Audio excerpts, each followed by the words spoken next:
Okay. Hi, everybody. Welcome to the Hive. I'm Vivian, and I'm actually really nervous because I haven't been hosting in a while. If you're familiar with the show, I took a bit of a break, but we did have a lot of guest hosts in that meantime. So this is my first show back. I'm excited, and again, I'm nervous. It's like suddenly it's my first show all over again. So words are going to be a little hard. You'll have to forgive me like you always do. But before we start, I wanted to say thank you to all the people who guest hosted for me while I was gone. Look at all the great shows that the community put on. Michael, who is our producer, did 2 episodes. Bulletproof, who is our streamer, he also guest hosted. Starblazer, a very cool real-time strategy game. Mika, everyone knows Mika. Mika is super VR famous. She did an improv show. And this was a really good show. Actually, I was here because of the time of it, but this was hosted by UK Rifter, my buddy, and TFH ProTube, and Nava FXG. Wow, that's really cool because I was going to just take a break, for the season, and then people still kept asking about the show, so I was like, all right, we'll just fill up all the slots, and we did. So thank you so much to all the guest hosts, all the people who kept the Hive alive while I was out. That's interesting. I did say, if it's in VR, was I ever really gone? The people who kept the Hive alive, I didn't really go anywhere, right? So is what I'm thinking. Okay, so today's show, we have Damian Moratti from Liminal VR. Have you guys tried Liminal yet, the platform?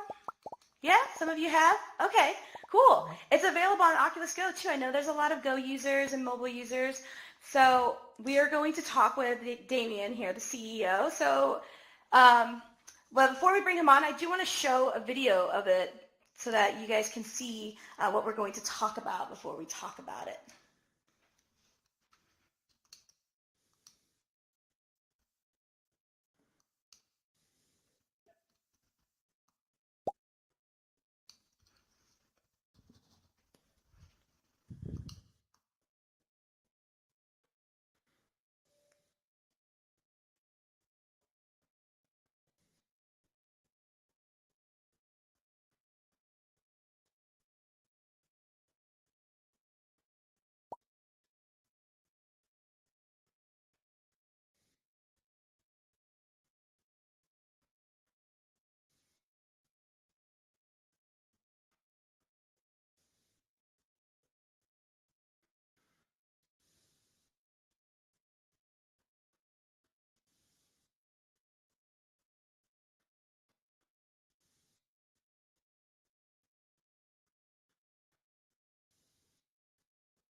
All right.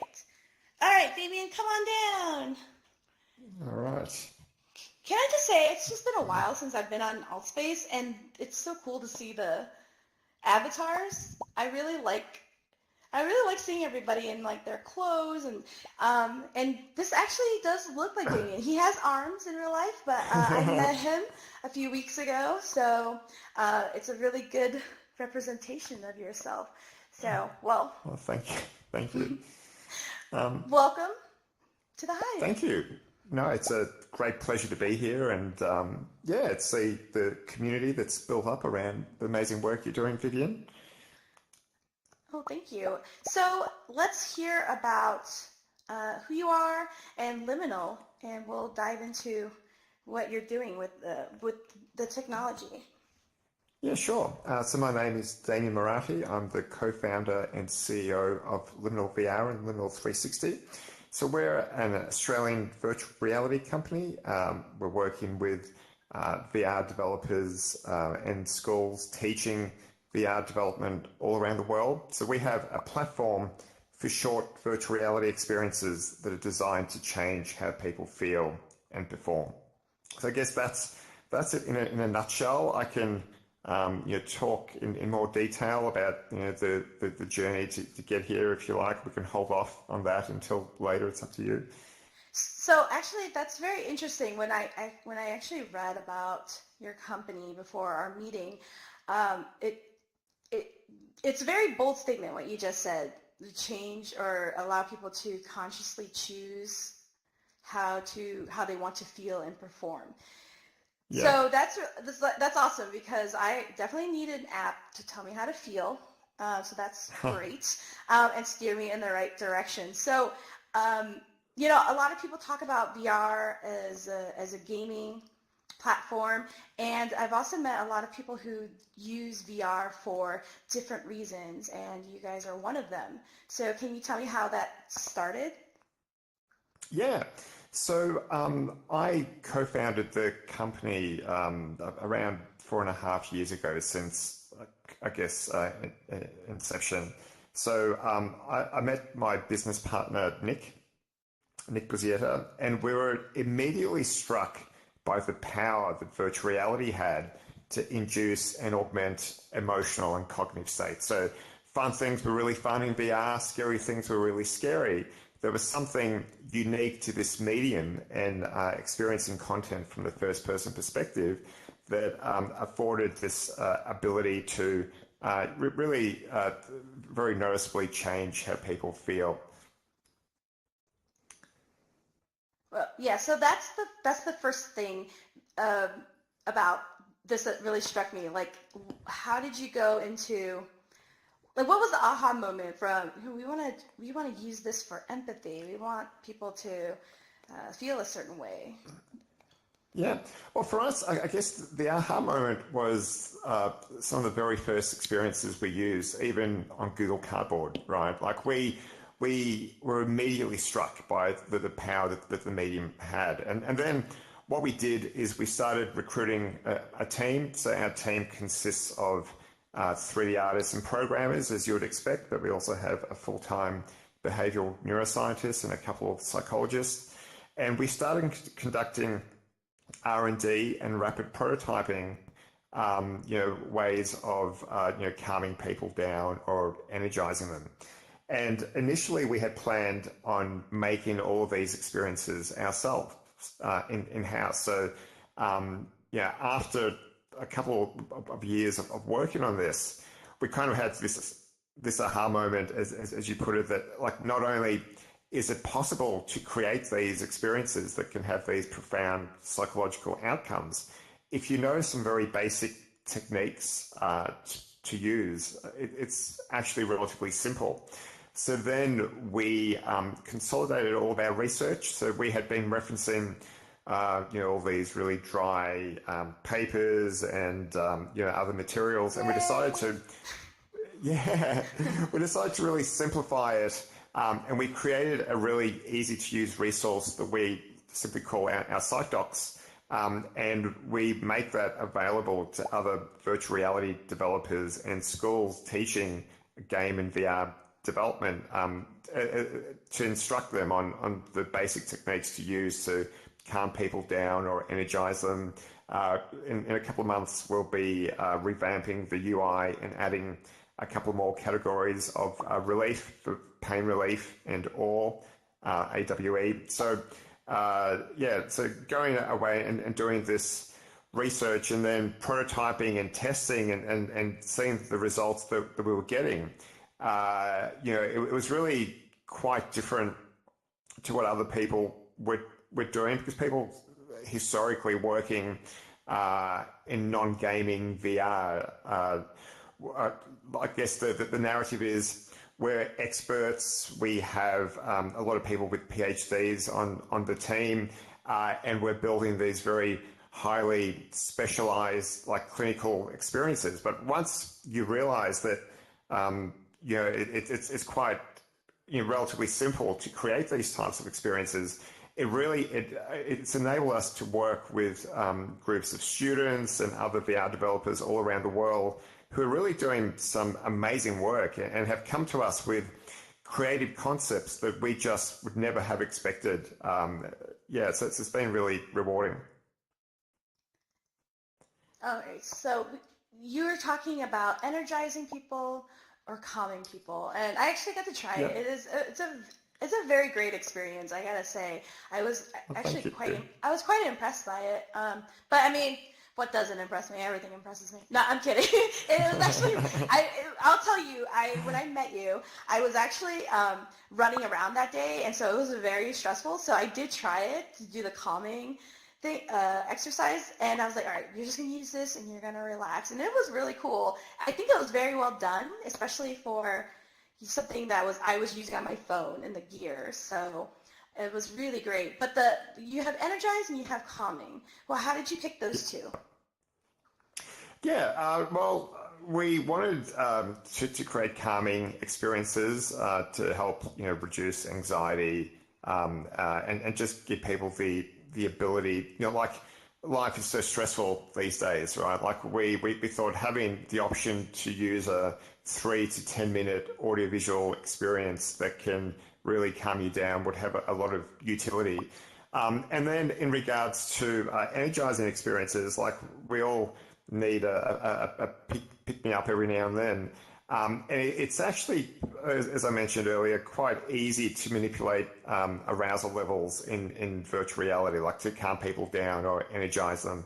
And a lot of the research is not just from the fields of psychology and neuroscience, but also from the entertainment and games industry. Like artists create art for a whole range of different reasons, but no artist ever creates a piece of art, whether it's a painting or a computer game or a movie, whatever the medium is, to make people feel neutral.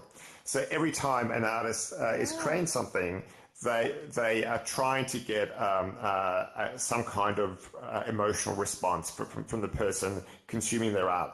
So, not only was there all this information from the psychology literature that we could tap into, but there's also a lot of techniques that have been used by Hollywood, that have been used in the games industry, that directly inform how to calm people down or energize them. So it was an easy starting point. And also we wanted to show, I guess, extremes of the same spectrum. Like how cheerful and excited can we get people? How calm and relaxed can we get people? Like what are the limits of the technology and how do we measure it? Which is something else that's important. I should mention. At the core of the Liminal platform is our psychometrics. So when you use any of the calming or energizing experiences, we ask people how they feel, so that they have like one of 9 options. So neutral, calm, relaxed, sad, bored, cheerful, excited, irritated, or anxious. And then we ask people to give extent data, so 1 to 5, how much they feel that way. And then after the experience, we ask the same. And we use the delta, the difference between the before and after, for us to really work out what's working and what's not. And it's really interesting. It's what really allows us to validate the experiences that have been created by less experienced developers, such as students. If someone can create something and they're getting really good psychometric results, we know that it's working. So it really, the psychometrics is what has really facilitated our partnership program and allowed us to work with students and developers all over the world. So you were talking a lot about working with students and the things that they've created. We actually had a neuroscientist on here before, and they were talking about all the different things that they develop. And I got to meet a lot of really interesting people doing more enterprise level applications of VR. But when you go into these universities and you meet students, like what background are they typically? I know that there's this VR company, they work with the Center of Aging. So it wasn't just necessarily technology, but what are you looking for in these, or who are you attracting? Yeah, so up until now, it's been mainly like game development students or game design students or computer science majors, I guess, just because we use the Unity game engine, so we need people that are at least have some basic competency with that.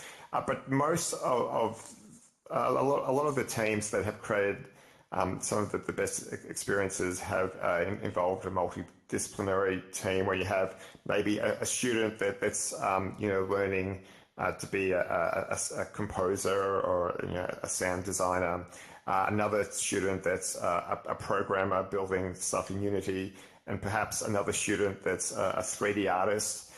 So we're getting a lot of really mixed teams that are combining to create great experiences. But then we also have very talented individuals that are creating experiences all on their own. So it's been a bit of a mix, but it's been fun. Like it's really rewarding seeing students learning to develop for this new medium and breaking new ground. Like when we're talking about virtual reality, we're talking about the next major computing platform, and seeing students trying to work out like how to incorporate different UIs into a 360 degrees in a real-time environment, and guiding people in a way that's designed to calm them down or energize them, which is measurable. Is a lot of fun, and most of the time the students find it really rewarding as well. Like we have a number of students that have done like a class project, and then they've come back and wanted to do another one because they've had so much fun with it. When you were in Chicago and we met, you were talking about some of the applications that you were working with or the companies that you were working with, and I just found that really interesting because the connection of how you work with different industries is very interesting. Can you talk about that one, the company that Yeah, you're working with? Yeah. yeah. So there are two branches to Liminal. There's Liminal VR, which is where we have our platform, and then there's Liminal 360, which is our projects arm. So effectively, the work we've been doing through Liminal 360 has been funding our R&D agenda and us building the Liminal VR platform. So we do a whole bunch of different types of projects through Liminal 360. Like I was in Chicago because we did an activation with SodaStream, showing people, and they're going to do a big activation here in Sydney later on in the year. So you might hear a bit more about it, but basically an empathy and behavior change experience showcasing the dangers of single-use plastics. So that was very well received. We also do training and simulation stuff. We're currently working on a very large mushroom harvesting experience.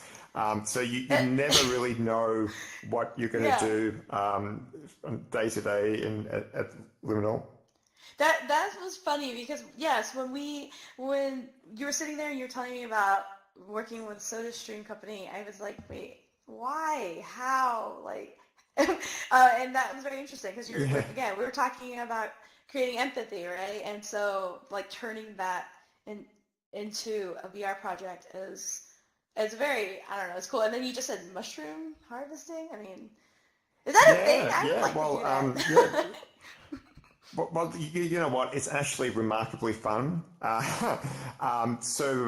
We've built that on the Vive. It's a very large project with a lot of different modules. And we are pioneering something that we call graduated learning, where with mushroom harvesting in general, it's quite tricky because once a mushroom becomes a pin, when it sort of pops out of the ground, then it doubles in size every day.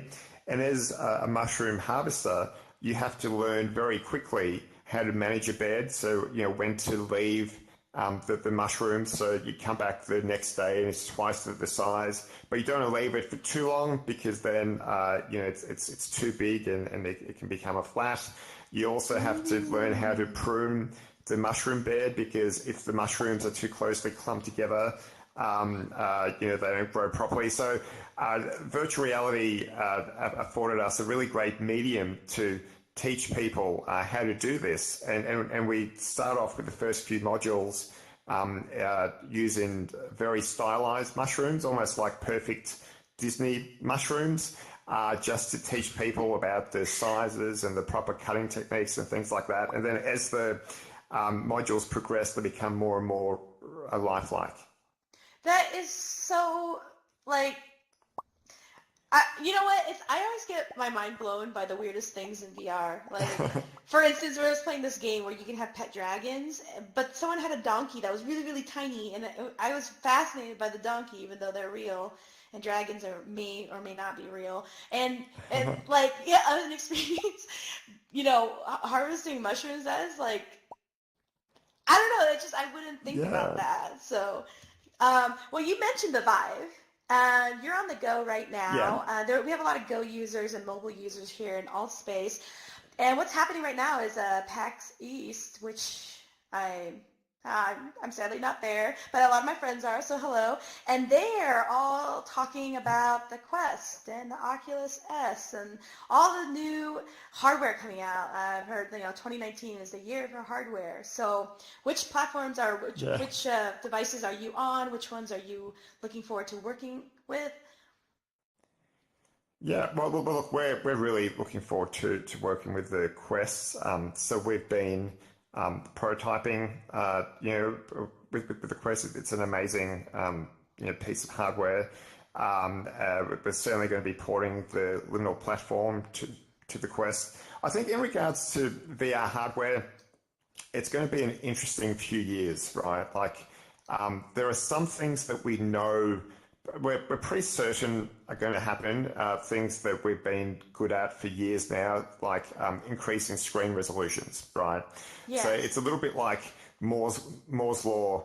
Like we were confident that microprocessors were going to increase in speed and become smaller and cheaper over a long period of time because we had built the processors to do that. And with screen resolutions, like since for the last 10 years plus, we've been making screen resolutions higher and cheaper. So there's already a roadmap for high resolution screens that are going to be coming.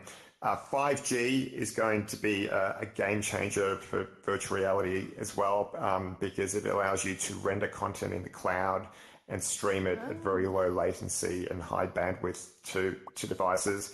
So over the next few years, we're going to see this transition away from the bulkier sort of headsets that we're using now, with all the processing being done on site, either on the headset itself with like a Snapdragon or with a dedicated gaming GPU, to having content rendered in the cloud on supercomputers and streamed to very light devices that have higher and higher resolution.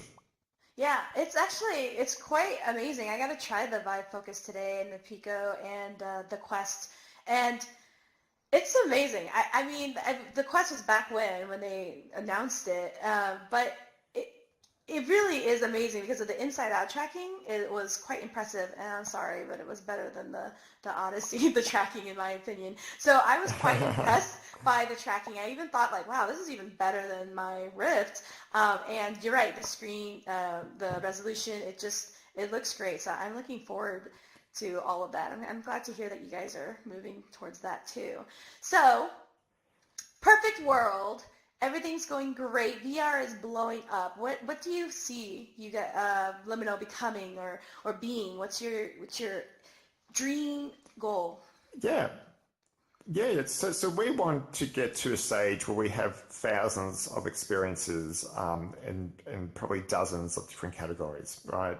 And we're working now on the infrastructure to be able to do that. Like we're redesigning the user interface to be able to accommodate hundreds of experiences.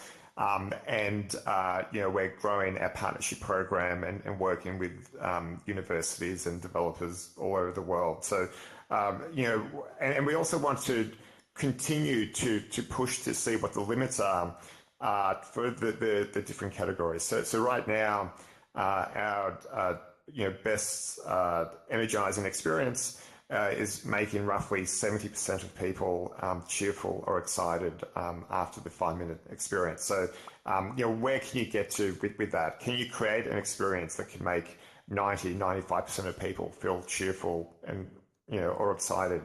What are the ongoing effects? Like how long will that last for? How many times can you replay different experiences?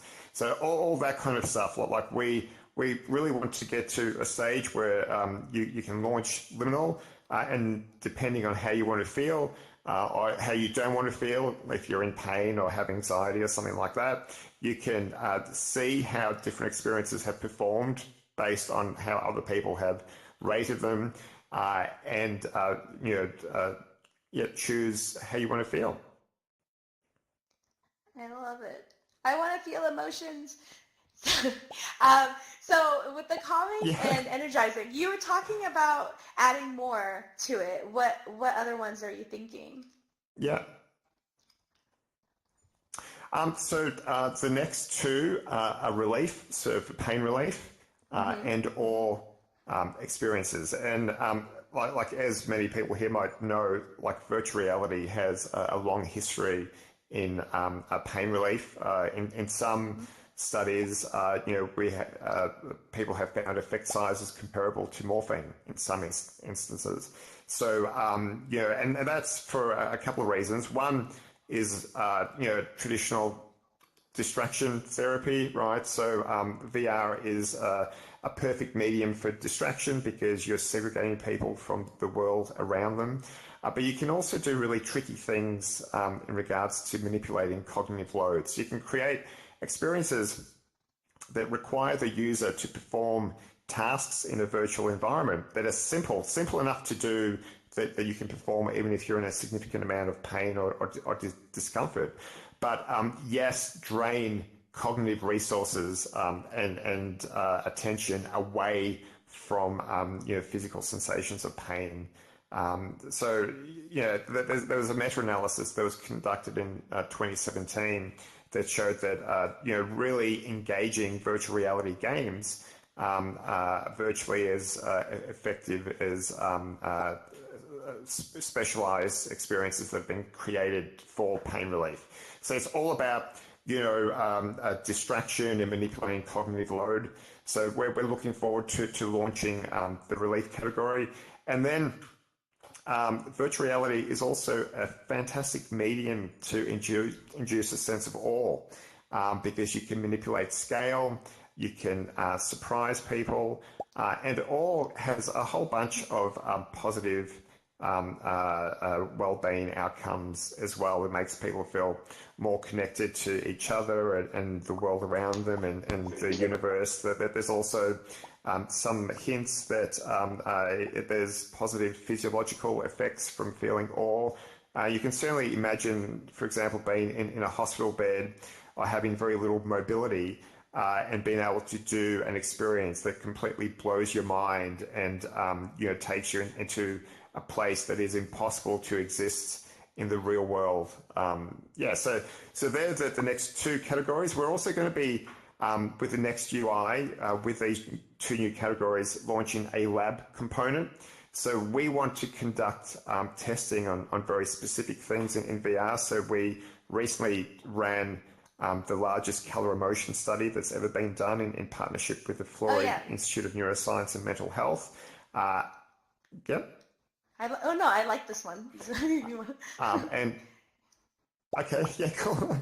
And in the lab component of the Liminal platform, we also want to test things like particle effects, like movement. So if you have particles moving towards you, away from you, up, down at various speeds, How does that make people feel? Like in regards to, does particles moving quickly away from you make you feel energetic?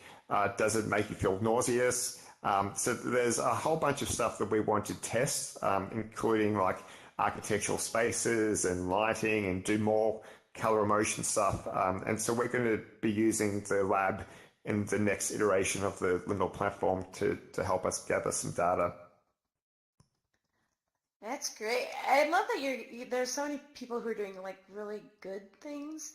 And maybe I should have someone who's doing nefarious things with VR, like making you feel anger. No, I'm kidding. But that's really, it's very admirable, and I love it. And we're trying to find a way to work together. But Liminal is free to the consumer, correct? Yeah, absolutely. Yeah. So anyone with a Go or Gear VR can download it for free today. Yeah, and try it, and come back and tell us how your experience Please was, do. and tweet about it.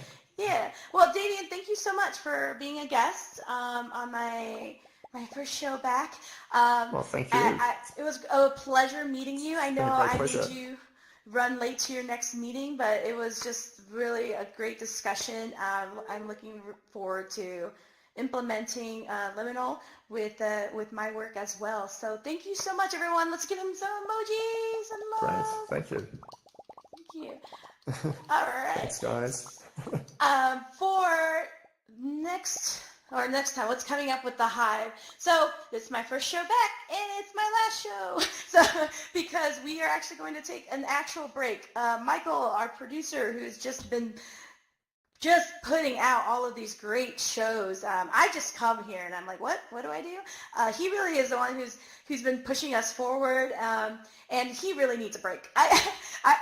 When I said we were going to have a break and then I made him produce all these shows, I mean, I'm a monster, really. So we are actually going to take a break, but because we're working on some really exciting things coming up with the Hive VR, not just this show, but some other content we're excited to bring to you as well. And the XR Midwest Conference coming up April 7th. Michael's been working on that. I will actually be there with our other producer who isn't in here right now, but we're going to talk about the Hive, and we're going to talk about VR esports.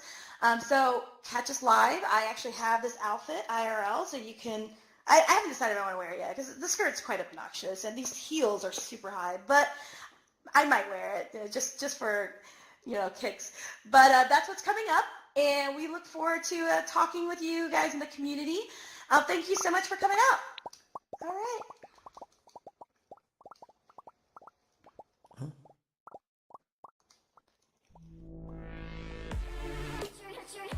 Oh, they're dancing. Good. This is what we do.